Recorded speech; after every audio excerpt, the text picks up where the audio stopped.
Hello, I'm John Rossi, a touring drummer with a love of all things animal. When I'm on the road, I visit as many zoos, aquariums... Hey, wait a minute. What's going on? Hey, what's going on there? Hello? Hello? Hello? We interrupt your regularly scheduled program to bring you Rossifari Zoo news. News you can use from the world of zoos and conservation. Every week, we bring you breaking news and analysis from around the globe, featuring the animals you love and the people who care for them. And here's your anchorman, John Rossi. Hello, hi, hello. Welcome back to Rossifari Zoo News, your look at everything going on in the world of zoos, aquariums, conservation, and general animal weirdness. And hey, welcome to the last episode of the year. Woo! It is crazy to think that this is the last episode of the year. It feels like that happened just like, I don't know, a year ago? Roughly. Anyway, yeah, so this is Rossifari Zoo News, and for anyone who may be new, this is a crowdsourced news program, so if you happen to see anything you think is zoo news worthy, you can tag me in it on the socials at Rossifari, on TikTok at RossiFariPod, or email it to me, rossifaripod@gmail.com, and then I'll say your name at the end of the episode, whether I use your story or not, which is pretty fancy, if I do say so myself. And speaking of fancy, it has been a wonderful holiday season here at Rossifari HQ, which is literally just wherever I am, because I have all of my portable recording gear and stuff. So yeah, we had a blast celebrating the holiday with the family. And actually, even though the holiday celebrations are over, my celebrating time is not over yet because Miles is currently hanging out with me at home. As a matter of fact, the morning that this episode drops, we're going to be heading to Aquarium of Niagara to go see sea lions and seals, and Miles will get to see Squirt the sea turtle. I'm trying to think. Yeah, Miles has seen sea turtles before, now that I think about it, but not since he was much younger at Adventure Aquarium. So I'm pretty excited for him to get a good look at Squirt. Should be a really, really good time. So yeah, it is really, really fun having Miles here. As a matter of fact, he may just be hopping on here in a little bit to help share something fun with y'all. Or he may not. You'll just have to listen to find out. Dad, I'm definitely going to be on. I'm standing right here to record the part. Dude, I'm trying to build some drama here. Dad, everyone knows you're dramatic already. Anyway, let's get to it.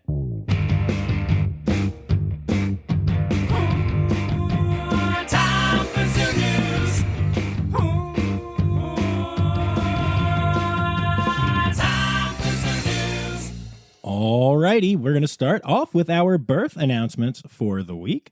Now, in case you didn't know this, cockerels, sheefox are one of the rarest primates in the world, but they just became a little less rare.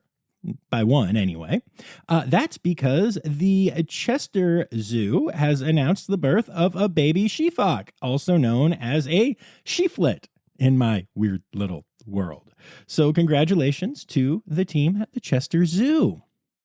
Zoo Atlanta has announced the birth of a southern white rhinoceros, or a southern white rhinelet. It's the first of the species ever born at Zoo Atlanta, and it was born on Christmas Eve.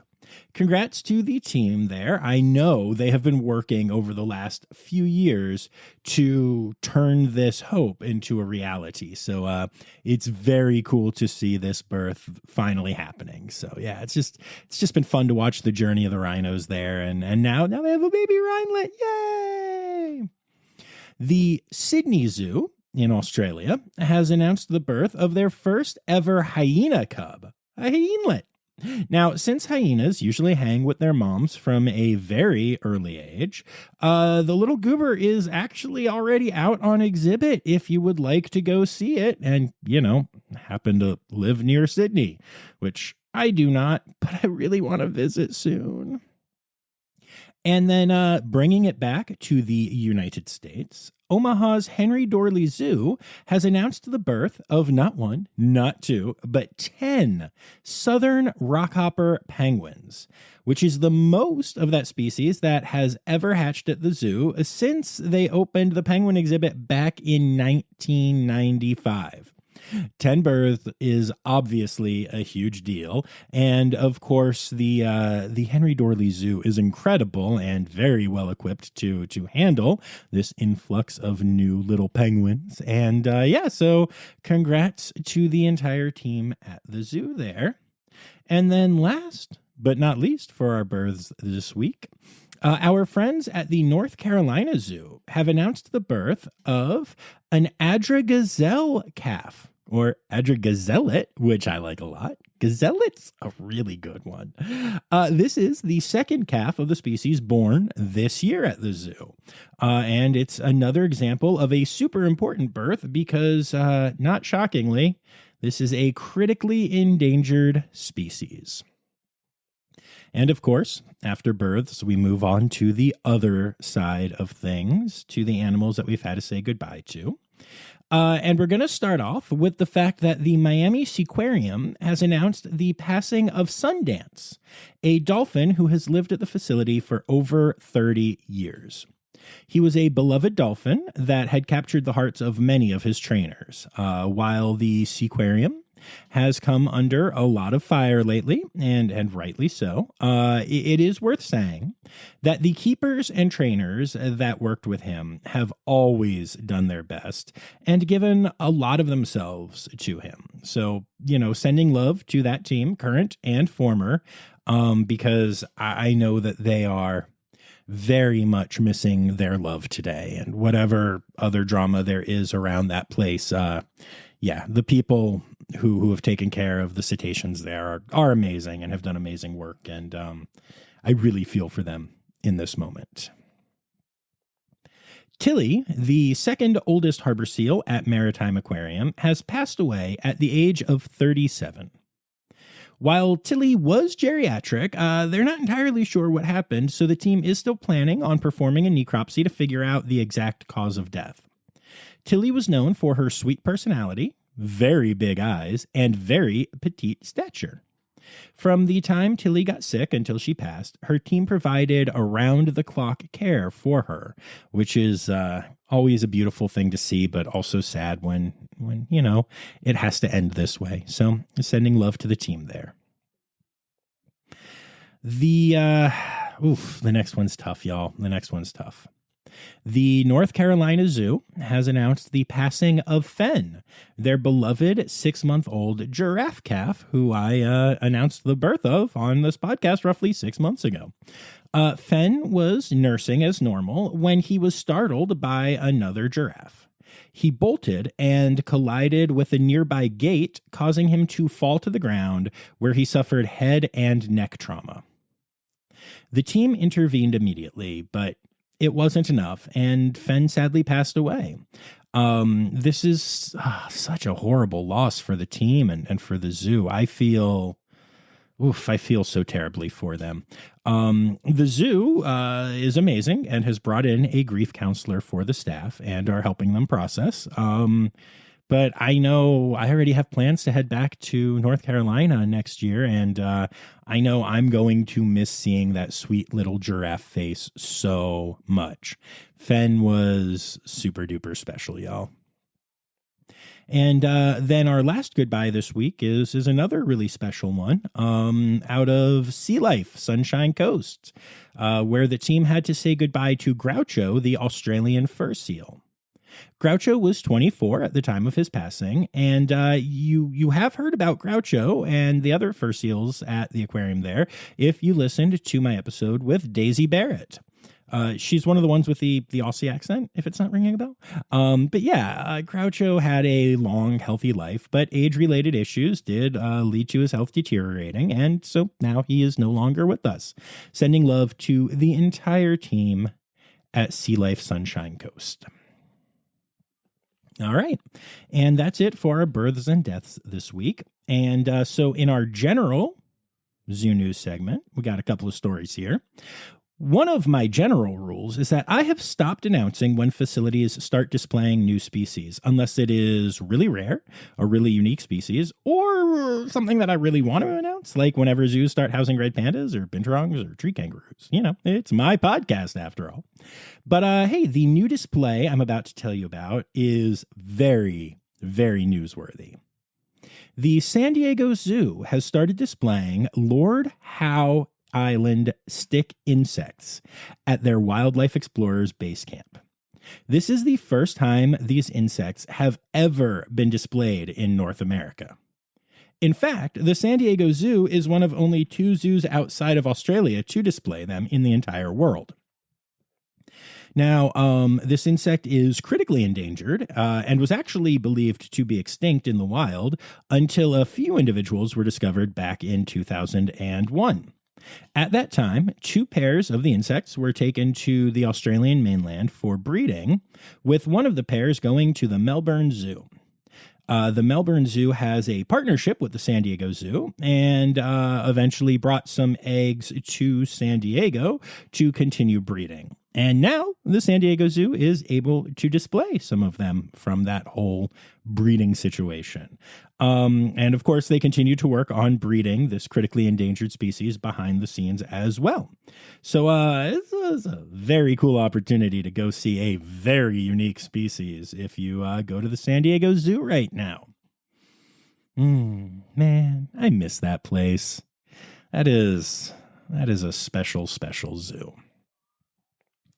Okay, so there are a few of these compilation stories going around right now since it's the end of the year that recap some stories of the year and stuff like that. And one of the ones that I saw is a story that I apparently missed out of Busch Gardens.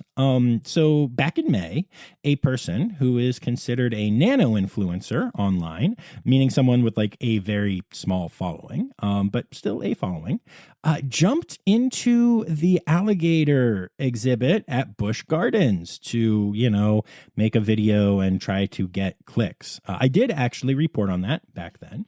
But what I missed and what I thought was worth mentioning in this episode is that after that happened, the zoo built a new fence to keep other people from repeating this stupidity. Because apparently alligators aren't enough to stop people from jumping into an alligator habitat. All right, we'll be back after this quick break. Hi, this is Kathy Hill from the Indian River Lagoon National Estuary Program. We're all about restoration projects in progress this season on One Lagoon, One Voice. Learn about the great strides the lagoon community is taking to restore and protect the Indian River Lagoon.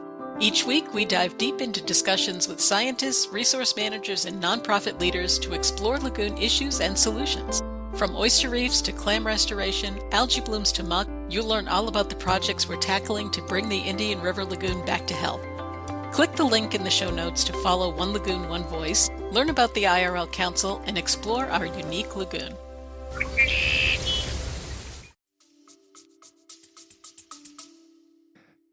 What is happening to our world? But anyway, what cracked me up is Busch Gardens made the news for saying that they had created an influencer-proof fence.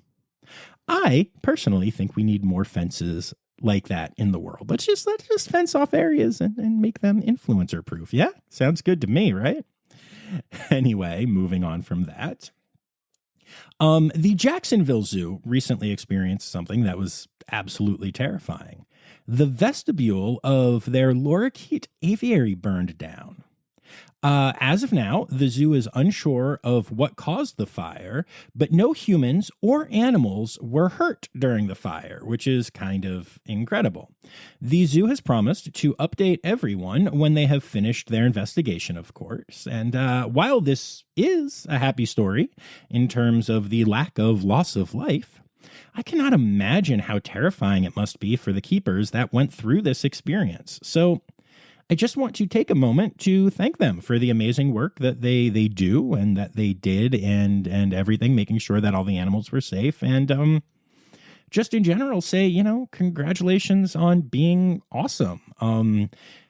yeah, it's crazy to think about. Just a fire at the zoo and no one knows what happened. It's scary and crazy. And the Jacksonville Zoo, y'all have heard them on here. They are an incredible facility. So I'm sure they'll get to the bottom of this. But yeah, sending love to that team. And man, I'm grateful that this isn't a much sadder story. Congrats are in order for Utah's Hogle Zoo, which has been honored with the prestigious Green Business Award from Utah Business Magazine. This award is given in recognition of the zoo's unwavering dedication to environmental sustainability, air quality improvement, and emissions reduction, using green practices like the reduction of single-use plastics, solar array usage, and reducing their carbon footprint. Now, these are all awesome things, and it is awesome that the zoo is getting recognition for them. I do want to point out that, it is true that lots and lots of zoos that we talk about do this kind of thing. But they got the recognition. They're in the magazine. So yay, Hogle Zoo. All right. And this next one is one of those stories that I love to share because it shows just how far zoos go for their animals, even when they aren't the most charismatic species, even though in this case, it's a species that I personally find to be wildly charismatic. Queenie, the Aldabra tortoise, recently became ill at the Toronto Zoo. She was not eating or moving as much as usual, and this was on top of the fact that the team had been monitoring a slow-growing mass just under her skin. Now, the mass was not invading muscle, and there was no indication that it was bothering her, so they were just monitoring the situation. However, with the other signs of illness that the tortoise was showing and the mass continuing to grow, the decision was made to anesthetize Queenie, remove the mass, and place a feeding tube. The surgery went super well. The feeding tube is working not only to get her eating better, but to administer pain meds and antibiotics, and Queenie seems to be doing much better. Now, since tortoises tend to do everything slowly, including heal, she will be off exhibit for quite a while as she recovers from these issues, but it looks like Queenie is well on her way to recovery. This is an over 50-year-old Aldabra tortoise, and the team just, all this cool stuff just to give her the best life. I love it so, so, so much. This next story is kind of interesting. So I saw a social media post from Charles Paddock Zoo recently that caught my attention. Okay, and admittedly, that's not, super surprising. I mostly just look at zoo Instagrams nowadays. But what is surprising is why it caught my attention. It had nothing to do with animals or the zoo or conservation or any of that stuff. Instead, there was a problem going on with the local 911 service, which was making it so that landlines were not able to connect to 911. As such, the zoo put up a post letting people know about the issue, telling them to either call 911 from a cell phone if they were having an emergency, or to call the local number for the Atascadero Fire and Police, and how even to reach the dispatcher if they had to go that route, because they only had a landline available to them. And I thought that was cool to see. This is a small community and a popular zoo in that community, and I thought it was cool that they, dedicated a social media post to sharing about the issue going on that had nothing to do with them. Very cool. Very good work. The Birmingham Zoo will be celebrating New Year's Eve by having Jingles the monkey climb down a vine to welcome in 2024. Now, don't worry, it's not a real monkey, as that could be a challenge to train and time out properly. Instead, it's a plush monkey that will be making the descent down the vine, similarly to how the ball drops in New York City, only with much, much more cuteness. It's actually a weird thing in central Pennsylvania where a lot of towns do their own New Year's style ball drop, including the town I grew up in, Mechanicsburg, which is named for the mechanics that lived there back in the day. They drop a wrench. And Dillsburg, Dill, you guessed it, they drop a pickle. Now, I realize that has nothing to do with zoos, but I feel like to the people around the U.S. and especially around the world who now know that these small towns in central Pennsylvania drop things like wrenches and pickles, I don't know. I think that's something that's worth knowing. Maybe just to laugh at us. I don't know.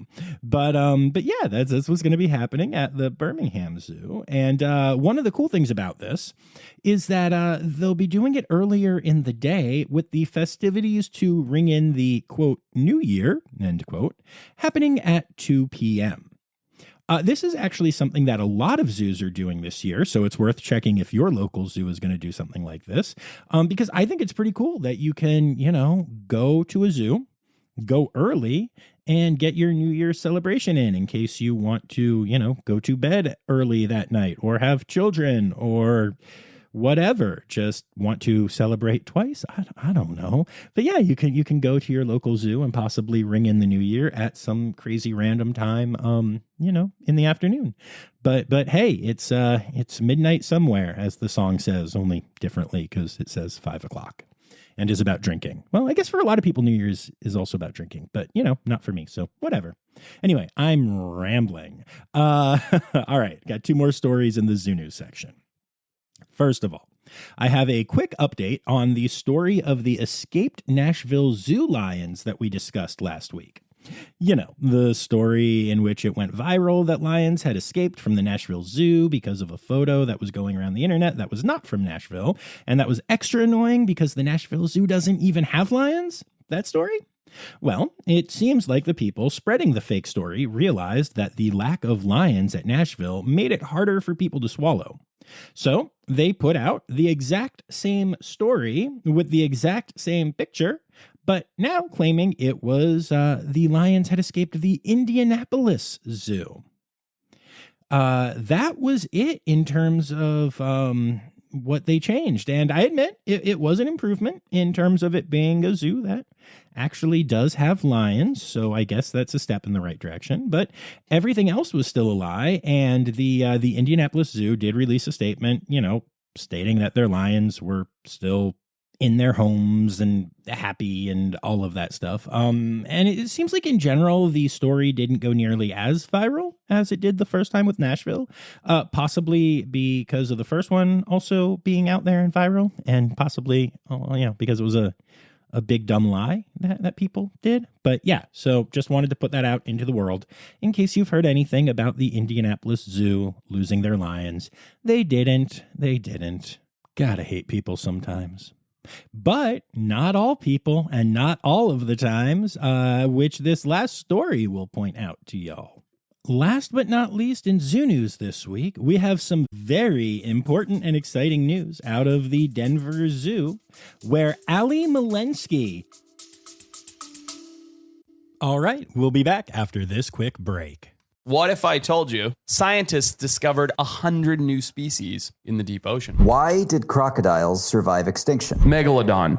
How did it go extinct? Hey, it's me, Forrest Galante, wildlife biologist. You might know me from Joe Rogan's podcast or my various TV shows like Extinct or Alive and Shark Week. Join me and my friends as we dive into the wild world of animal anomalies and everything wildlife. Don't miss out. Click here to uncover these mind-blowing animal mysteries. Malensky has officially been named the 2024 Volunteer Chair.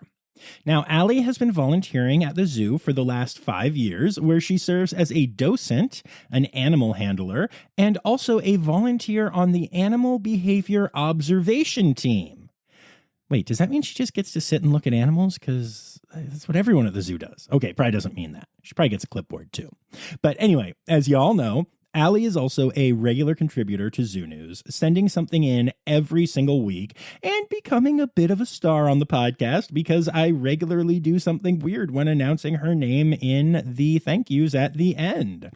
So yeah, everyone here at the Rossifari podcast is incredibly proud of the work Ali does, and we all can't wait to hear about the impact she has as this year's volunteer chair at the Denver Zoo. That's just awesome. Stereotypical animal podcast theme song. conservation news. All right, so scientists are currently proposing an interesting plan to protect owls.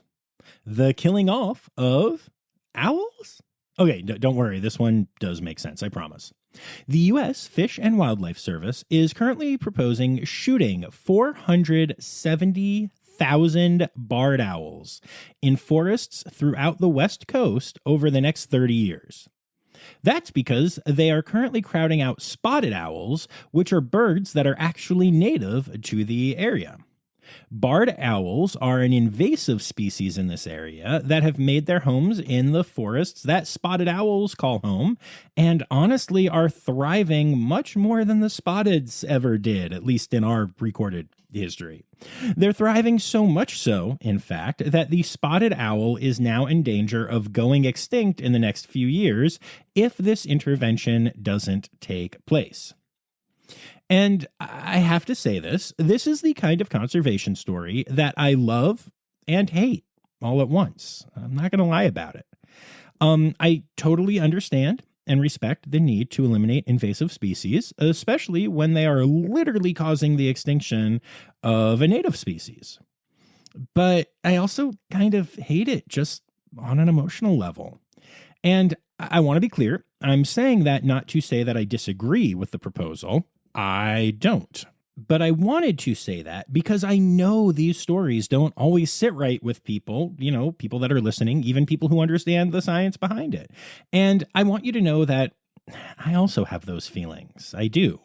Even if I understand that we have to let scientists do their sciencey things without, worrying about our feelings. We'll all feel bad if a species goes extinct because we don't step in, and we could have. But yeah, I did just want to say that I hear those stories sometimes and I'm like, icky.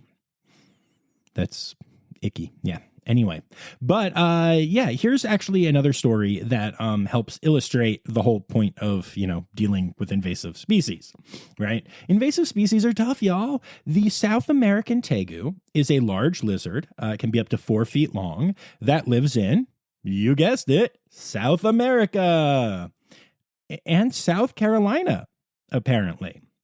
So it seems that some owners who got baby tegus and didn't realize what they were getting into have been releasing the animals into the wilds of South Carolina once the babies became not babies and became too hard to take care of.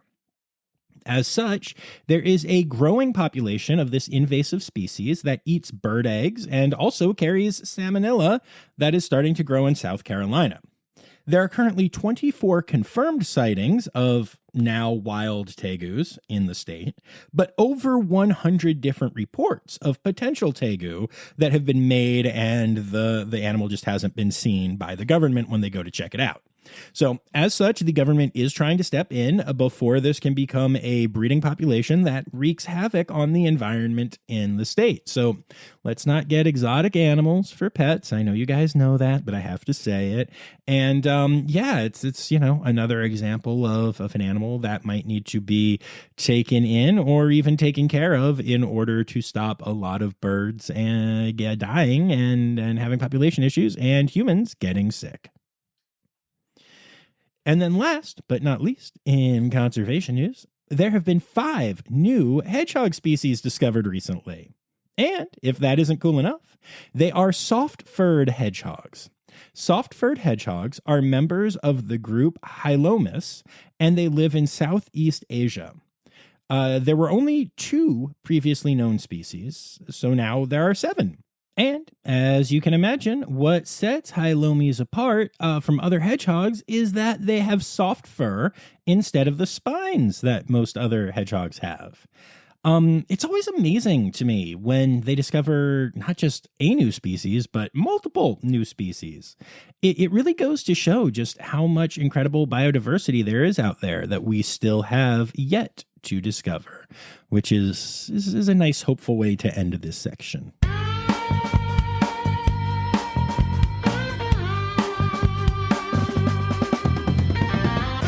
In other news. So here's a unique story out of New York City.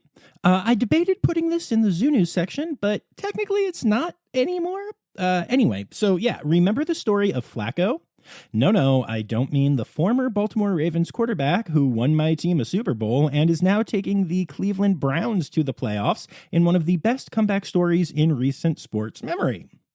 I'm referring to the Eurasian eagle owl who escaped from the Central Park Zoo and has been living in New York City ever since then. Well, it turns out that Flacco is a bit of a problem child now. It seems like even though he does appear to be hunting and eating well, he might be missing people. Quite a lot, actually. He has been found repeatedly sitting outside of windows, staring at the people inside the houses, earning him the nickname of a peeping Tom. He will sit there for hours just watching people. And to be clear, that's the thing. He really is watching them the whole time, not just sleeping near the window. Apparently, he'll even stay longer if you talk to him through the window, but he hisses if people get too close, even like with the window glass closed. So based on reports, it seems that Flacco is doing well in all other regards, but this is definitely not a typical behavior for a wild owl.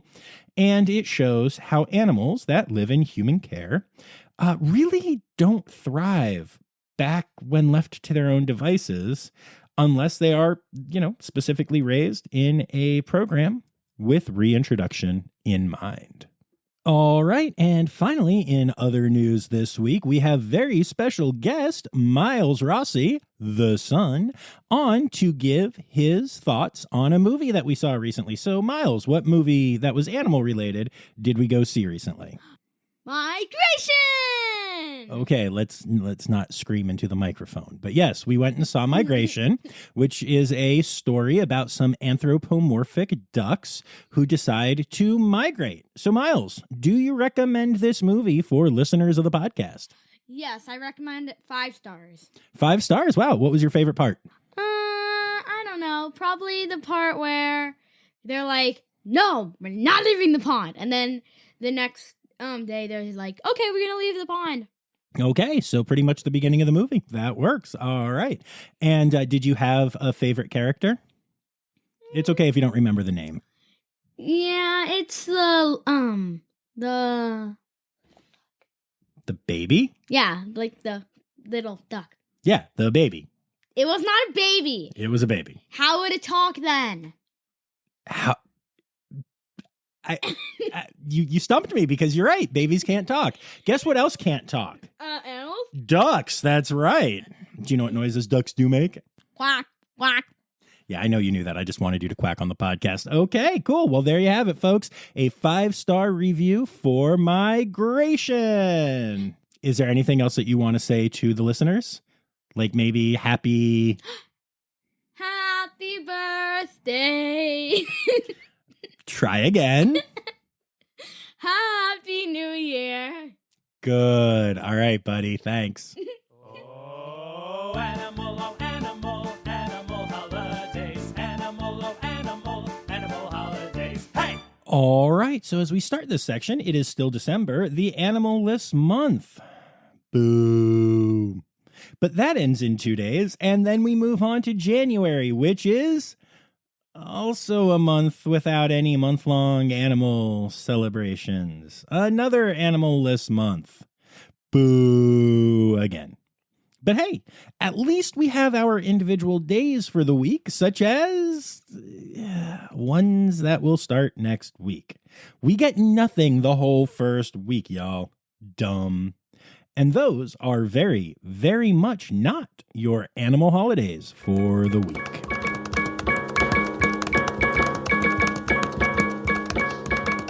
All right, the last Zoo News episode of Rossifari for 2023 is officially over. That's crazy talk. I would like to say thank you to my Red Panda level patrons, Dr. Laura Schenk, Dr. Stephen Williamson, and Barbara Bennett. And of course, say thank you to all of my patrons. I love you all very much. I also hope that everyone listening enjoyed the patron bonus audio episode episode that I dropped on Tuesday. It's always fun to hear those things. And hey, I know this episode was a little short, but as you heard, I got family stuff to do. And also, very few people listen the last week of the year compared to every other week. So, even have a shorter list here than we normally do for the contributors this week. But I do want to say thank you to the people who did contribute, including Anya Keene, Colleen Lenahan, Kim Cooley Croninger, Carrie Kirkpatrick, Kevin Williams, Nicole Johnson, Elizabeth Vickery, Elizabeth Dunlevy, Dr. Laura Shank, Ali Malensky, Emily Rockbuck, Jay Meredith, Crystal Chapman, and Marianne Rossi. Wait a minute. Wait. We said Ali Malensky. Quick, let me frantically search my list here. I don't see a Kay Malensky. Okay, hold on. Let me go to my messages. I know that Kay did not forget to send me something this week because she has said that she would never want to be abused at the end of the credits because she forgot to send me something this week. So let me go into the messages and see what she... There's nothing. So, just to make sure that we are perfectly clear on this, when it comes to the Malenskys, Allie has gotten a position of import at the Denver Zoo, and Kay is ending the year on my naughty list. Can y'all believe it? Okay, so I need to stop for a second and just say, first of all, nobody ever needs to send me stuff every week. And second of all, I have been telling the Malensky girls for a while now that I would pick on them any way that I could and have fun with this any way that I could, especially if they forgot. So if you are a new listener or a regular contributor who is worried that I will throw you under the bus and then drive forward and back up and drive forward and back up and drive forward and back up like I am doing with Kay right now, don't worry, it is not going to happen. This is just a fun little thing that I do with these people. Like my friend, Ali Malensky, the awesome Malensky, and not my friend, Kay Malensky, the not awesome, not friend, bad person who makes me want to go to her. I'm kidding. I'm probably kidding. All right, well, I guess that means that we have to end the year on a sad note.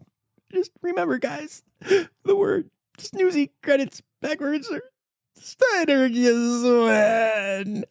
The Rossifari podcast is produced, hosted, and engineered by John Rossi. Editing and fact-checking by John and Dr. Zoe Rossi. Our theme song is Sevens by Nathan Burke, performed by Nathan and John. Interrupting John theme and additional voices by Taylor Isaac Gray. You can reach John directly on Instagram and Facebook at Rossifari or by email at rossifaripod@gmail.com. Rossifari is part of the Daydreamer Media Network. Now, stop listening to me and go visit a zoo.